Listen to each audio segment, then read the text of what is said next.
So hi guys, welcome back to my YouTube channel. तो हम अभी अभी जस्ट मार्केट गए थे, मतलब मेरा दोस्त रूम पार्टनर उसका न्यू टेप लेने।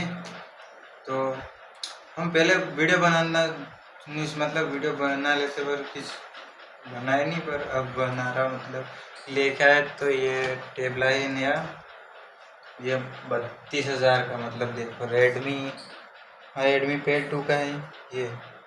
उसके बाद में इसके साथ में ये ईयरबड दिया और बहुत अच्छा लगा भाई। तो पार्टी देने की बात तो छोड़ो, ये मोबाइल चला रहा, देखो आपको बताता हूँ मैं। ये सो रहा है, ये तो मतलब इसका न्यू टेप है, उसको खुशी नहीं है पर मुझे खुशी हो रही, पार्टी देगा पर नहीं दे रहा यार। क्या आदमी है बताओ। तो वीडियो पसंद आए तो लाइक करना, नहीं पसंद आए तो भी लाइक कर देना। आप तो सपोर्ट करना, बस सपोर्ट करना मत भूलो। तो धन्यवाद, मिलते हैं नेक्स्ट वीडियो में, तब तक के लिए बाय।